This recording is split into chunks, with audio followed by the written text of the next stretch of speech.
Hi hello అండి అందరికీ. అయితే టేస్టీ అండ్ స్పైసీ రెసిపీ చేశాను. ఎగ్స్తో చాలా బాగుందన్నమాట. 4 ఎగ్స్ తీసుకోవాలి. 4 ఎగ్స్ని కొంచెం సాల్ట్ వేసుకొని బాయిల్ చేసేసుకోవాలి. ఇలా బాయిల్ అయిపోయిన తర్వాత కొంచెం పక్కన పెట్టేసుకోవాలన్నమాట చల్లారే వరకు. 10 నుంచి 15 వరకు వెల్లుల్లి తీసుకొని కచ్చపచ్చగా దంచేసుకోవాలి.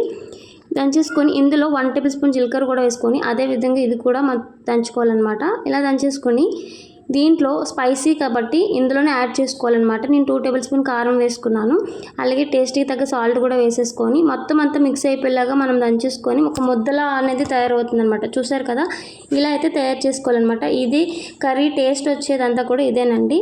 చాలా టేస్టీగా ఉంటుంది అండ్ స్పైసీగా ఉంటుంది. స్పైసీ ఇష్టపడే వాళ్ళు మాత్రం ఈ కర్రీ అస్సలు మిస్ అవ్వకండి, తప్పకుండా ట్రై చేయండి. ఎగ్స్ మొత్తం అంతా ఇలా రిమూవ్ చేసేసుకొని ఘాట్లు పెట్టేసుకోవాలి. ఘాట్లు పెట్టేసుకొని 3 టేబుల్ స్పూన్ ఆయిల్ అయితే వేసేసుకోవాలి. ఆయిల్ వేడెక్కిన తర్వాత కొద్దిగా జీలకర్ర, కరివేపాకు, చిన్న ముక్కలుగా తరిగి పెట్టుకుని ఉల్లిపాయను కూడా వేసేసుకొని మనం ఫ్రై చేసేసుకోవాలన్నమాట. ఇలా ఫ్రై చేసేసుకొని కొంచెం ఆనియన్ వేగంగా మగ్గాలంటే అందరికీ తెలిసిందే కదా, కొంచెం సాల్ట్ వేసుకుంటే వేగంగా మగ్గిపోతుంది. ఆనియన్ మగ్గించుకోవాలి. ఒక 5 మినిట్స్ వరకు మనం ఉంచి మగ్గించుకోవాలి. చూసారు కదా, కంప్లీట్ అయితే మనకి ఆనియన్ బాగా మగ్గిపోయింది.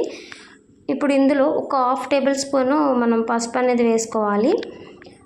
పసుపు వేసుకొని కాస్త అటు ఇటు మిక్స్ చేసుకోవాలన్నమాట. కాస్త మిక్స్ చేసుకున్న తర్వాత ఇందులోనే మనం ముందుగా ప్రిపేర్ చేసుకున్నాం కదా వెల్లుల్లి కారం, అదైతే వేసేసుకోవాలి. పేస్ట్ వేసేసుకొని కొత్తిమీర కూడా వేసేసుకొని ఇది వేసిన తర్వాతే కాస్త బాగా మిక్స్ చేసుకొని ఫ్రై అవ్వాలన్నమాట. ఫ్రై అయితే వెల్లుల్లి కారం ఫ్లేవర్ అంతా కూడా చాలా బాగుంటుంది. చూసారు కదా, ఇలా వచ్చేస్తుంది అనమాట. ఇప్పుడు ఇందులో ముందుగా మనం ఎగ్స్ బాయిల్ చేసుకొని ఘాట్లు పెట్టుకున్నాం కదా, ఇప్పుడు దీన్ని ఇందులో వేసేసుకొని జస్ట్ అటు ఇటు రొటేట్ చేసేసి కాస్త ఉంచితే సరిపోతుందండి. ఒక 5 to 10 మినిట్స్ అయితే మనం మిక్స్ చేసుకుంటూ జస్ట్ అలా ఉంచితే సరిపోతుంది.